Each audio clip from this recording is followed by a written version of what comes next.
First, I want to express my deep gratitude for the privilege of being here with you today. It's not just about speaking for a few minutes, but also about being part of this incredible gathering. I've had friends attend TED in the past, and I've been thinking about coming myself. When the opportunity presented itself, I couldn't say no. I've now attended about 2/3 of the conference, and I've been profoundly moved, not just by the speakers, but by the many amazing people I've met. This is a unique place, a true concentration of talent, intellect, and passion. What unites everyone here is a shared value, the desire to contribute. It's a beautiful thing, and I'm honored to be part of it. I'll definitely be back as an attendee in the future, and I'm deeply grateful to everyone involved. Now, I'll admit, I'm both excited and challenged by this moment. I'm excited because I get to share something with you that I hope will be of value. The challenge is that the shortest seminar I usually do lasts about 50 hours. That's not an exaggeration. I typically do weekend-long sessions where I interact with people deeply and respond to what's happening in real time. My approach is about immersion. I believe the best way to learn something, like a language, is to dive in and practice it repeatedly until it becomes second nature. Obviously, we don't have that kind of time today, so I'll focus on key principles in a format that respects TED's structure. To make sure that what I share is truly useful, I've included some additional materials in your TED gift boxes. If you're interested in learning more in your free time, you can reach out to my office, mention TED, and you can access any of my products free of charge. Additionally, if you'd ever like to attend one of my seminars, I'd be thrilled to have you as my guest. That's my gift to you. Now let's dive in. I want to be clear. I'm not here to motivate you. You don't need motivation. Many people think that's what I do, but it's not. What I do is help people understand why they do what they do. I call myself the why guy. What motivates you to act? What is driving you in your life today? Not what was driving you 10 years ago, but right now. I believe the most powerful force in our lives is the invisible drive that shapes our emotions and behaviors. I'm here because I believe emotion is the true force of life. We all have brilliant minds, and we know how to think. We can rationalize anything, justify our decisions, and make things happen. But when emotions come into play, things change. You can have all the intellectual knowledge in the world, but emotions influence how we use that knowledge. The real question is, what's driving you emotionally?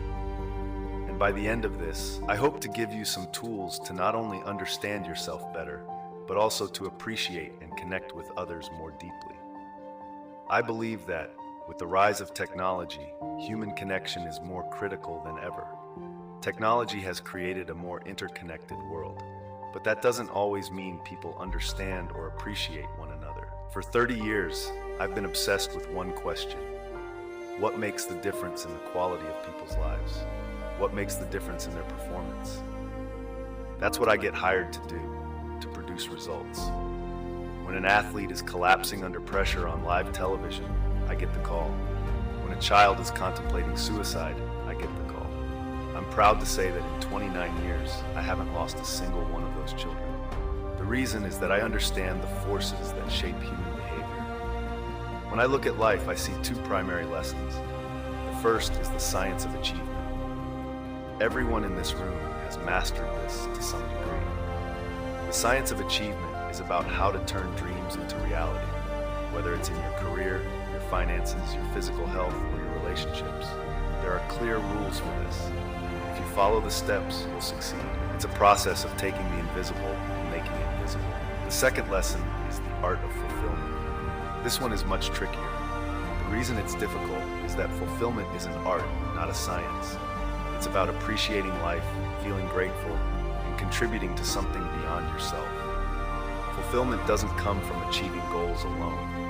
How many times have you reached a goal only to feel like something was still missing? We all have. That's because true fulfillment comes from growth and contribution. Now, let me explain the deeper drivers behind human behavior. These are the invisible forces that shape us. When I've worked with people who have all the resources in the world, money, love, education, they often still feel unfulfilled.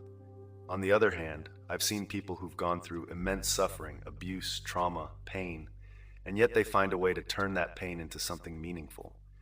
They contribute to society, often in powerful ways. So what's the difference? We live in a society that tends to focus on our past.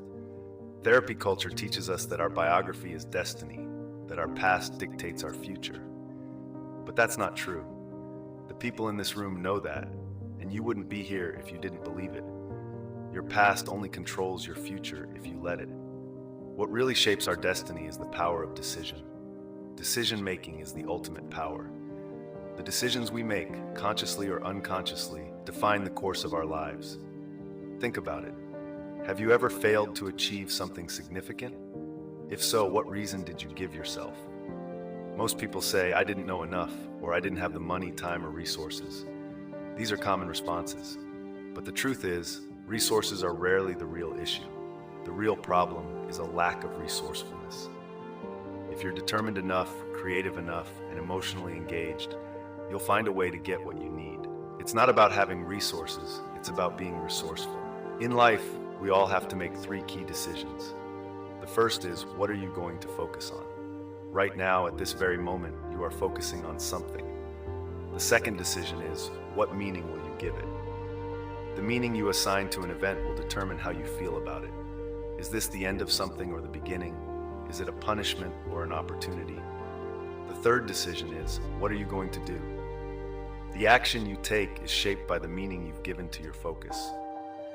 Consider the decisions that have shaped your life over the past 5, 10, or 15 years.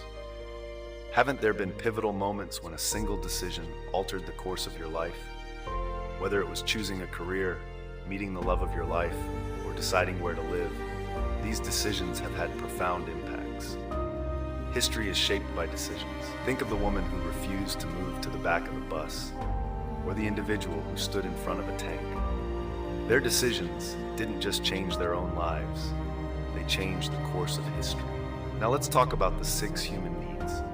These are universal. They apply to everyone, everywhere. The first need is certainty. We all need to feel certain that we can avoid pain and gain comfort. Whether it's through controlling our environment, mastering a skill, or even engaging in unhealthy habits, we all seek certainty in some way. But here's the irony. If we had total certainty in our lives, we'd quickly become bored. That brings us to the second need, which is uncertainty or variety. We need surprise and unpredictability to keep life exciting. Even when we rewatch a movie we've seen before, we're seeking a balance between certainty and the possibility of experiencing something new. The third need is significance. We all want to feel important, special, or unique. Some people achieve this by making money, others by being more spiritual, and some, unfortunately, through destructive behaviors. Violence, for example, can give someone a sense of significance when they feel powerless. The need for significance is strong, but it's important to find positive ways to meet this need. The fourth need is connection and love. Everyone seeks connection, though many settle for connection instead of love, because love can be scary, it's risky, and it can hurt. But whether through relationships, friendships, or even pets, we all need to feel connected to something greater than ourselves. The first 4 needs are essential for survival, but they won't bring fulfillment. That comes from the last 2 needs. The 5th need is growth. If we're not growing, we're dying. Whether it's personal, professional, or spiritual growth, we all need to feel like we're evolving and improving. The final need is contribution. The secret to living is giving. True fulfillment comes from contributing to something beyond yourself. When you give, you feel a deep sense of meaning and purpose. In my own life, I experienced this firsthand. When I was 11 years old, my family was struggling. No money, no food. And someone came to our door with a basket of groceries. That act of kindness changed my life. It made me believe that strangers care. And from that moment, I decided I wanted to give to others in the same way.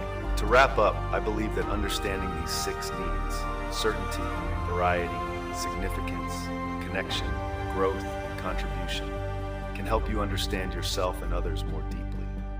By focusing on growth and contribution, we can find true fulfillment and create a life that is not only successful, but also meaningful. When I was younger, I decided I wanted to make a difference in the world. I didn't know exactly how I would do it, but I knew I was going to do something. The moment that shaped my path came when I was 17. It was Thanksgiving, and I had set a personal goal for years to save enough money to help feed 2 families for the holiday. That year, I accomplished it. It was the most fulfilling and moving experience I had ever had.